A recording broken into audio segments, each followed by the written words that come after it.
Chers téléspectateurs, bonjour à tous. L'étude du sabre du Taizi touche à sa fin. Fangzhou, tu maîtrises? Je dois encore pratiquer. Bien, dans ce cours, nous allons réviser le contenu des cours précédents.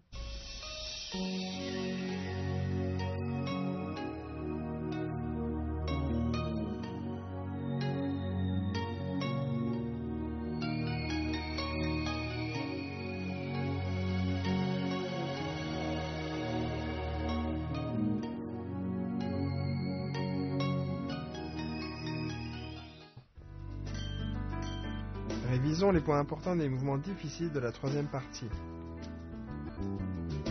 Pas vide, cachez le sabre. Lors du mouvement envelopper le cerveau, le sabre doit être collé contre le dos.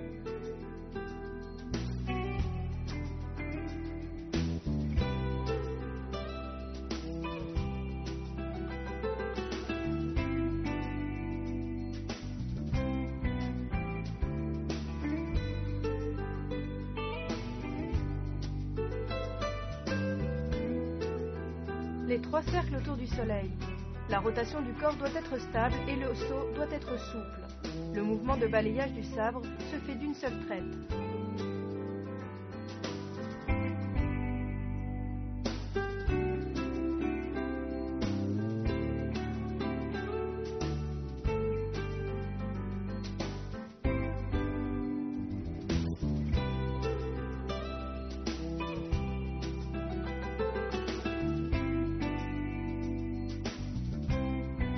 Le yaksha explore la mer. Il faut piquer vers le bas, la force vient de la taille, elle doit atteindre la pointe du sabre.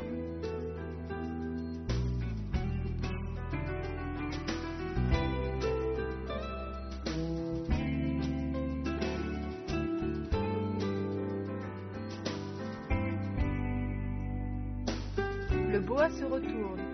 La rotation et l'action de pourfendre doivent être synchronisées et fluides.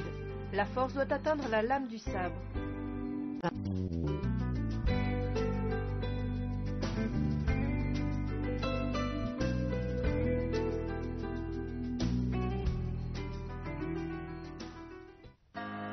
Maintenant, pratiquons les mouvements de la troisième partie afin d'approfondir notre compréhension.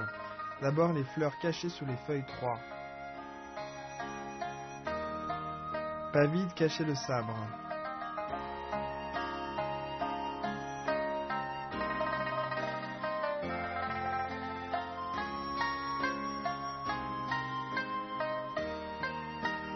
Le dragon sort de l'eau.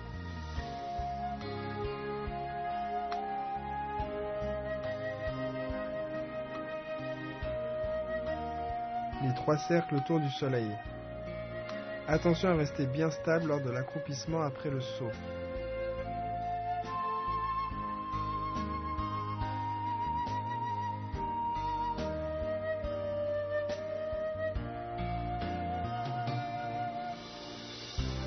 Répétez une fois avec nous l'enchaînement de ces mouvements. Regardez bien les mouvements.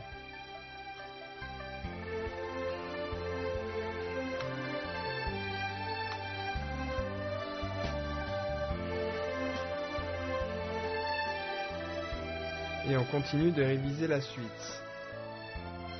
L'oie referme ses ailes d'or. La position unipodale doit être bien stable.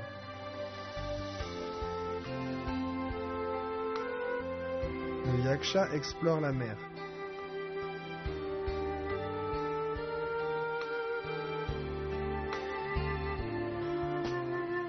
Le boa se retourne.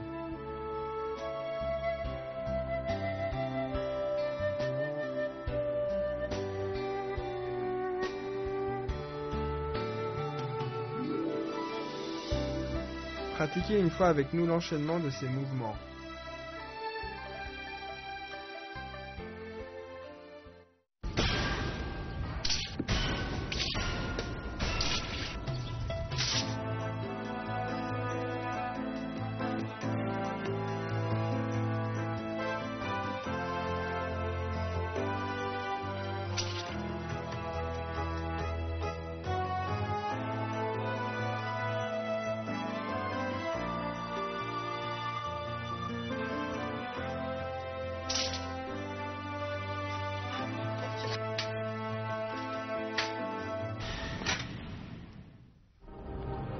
Démonstration en groupe du premier enchaînement des techniques de sabre du Traiti.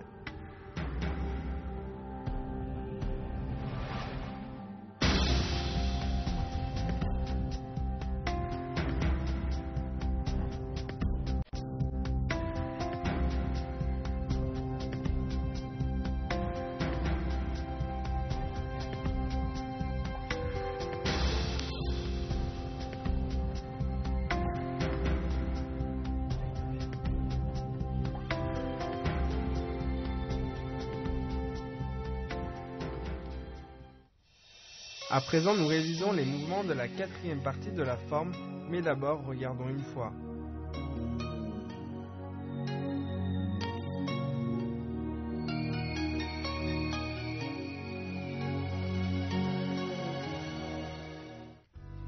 Révisons les points importants des mouvements difficiles de la quatrième partie.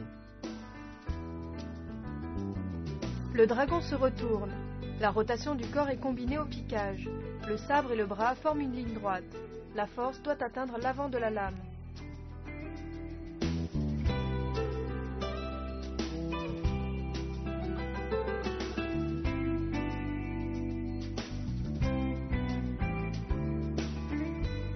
Le vent chasse les nuages. La rotation du corps et le mouvement de pourfendre doivent être coordonnés, la lame étant biais vers le bas, le corps légèrement tourné vers la gauche.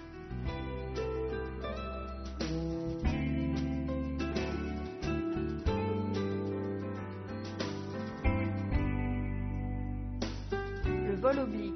Il faut tourner la main droite de manière à balayer avec le sabre en biais vers l'extérieur. La force doit atteindre l'avant de la lame.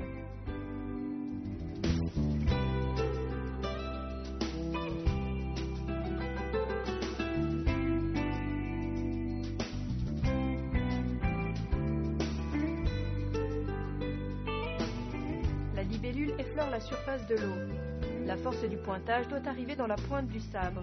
Ce mouvement doit être subtil et fluide.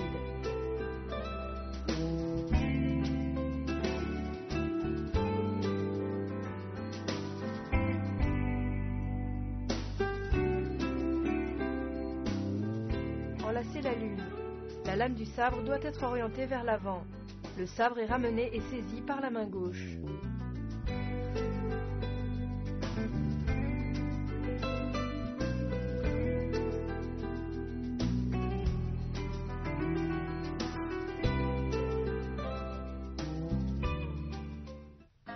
Le dragon se retourne.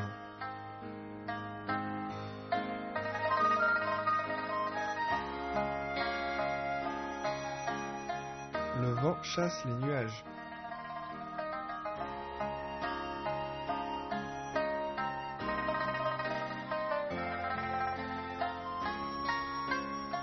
Le vol oblique. Les yeux regardent dans la direction de la lame.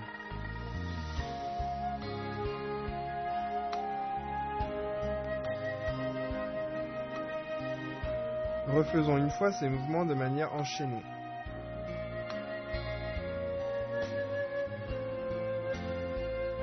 On refait ces mouvements afin de mieux saisir les points importants.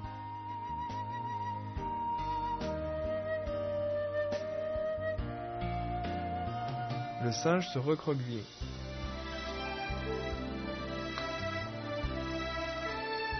La libellule effleure la surface de l'eau. Attention lors du pointage à ce qu'il y ait bien un aller-retour du sabre.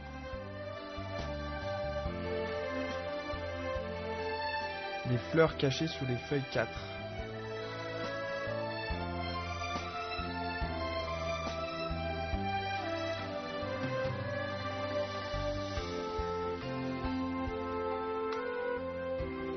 Enlacer la lune. Lorsqu'on ramène le sabre, il faut que les yeux suivent le mouvement du sabre.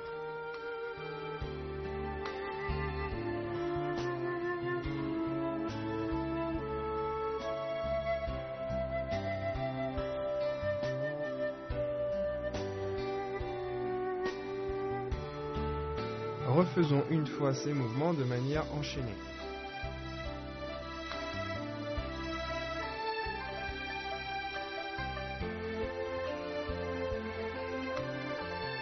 Le sabre du Traiti demande beaucoup de pratique. On ne peut le maîtriser qu'en persévérant dans la pratique.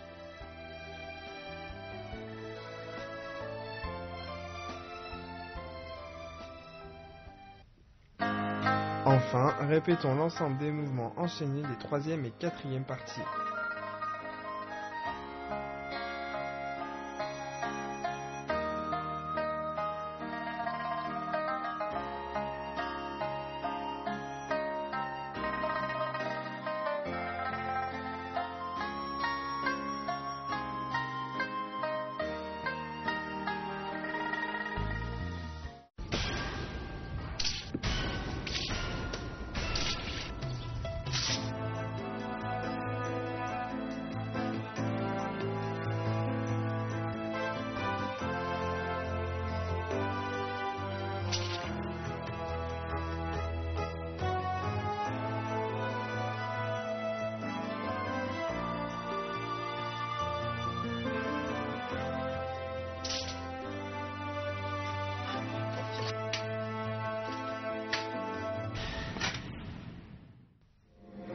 Démonstration d'une forme en duo de sabre du Traiti.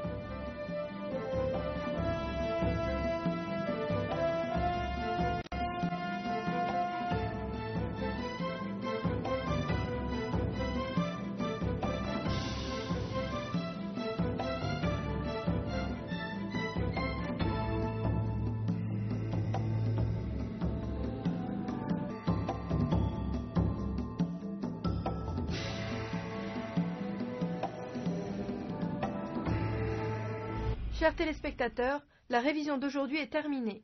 Fangzhou, comment te sens-tu? Ça va beaucoup mieux. Très bien, on se retrouve à la prochaine séance. Au revoir.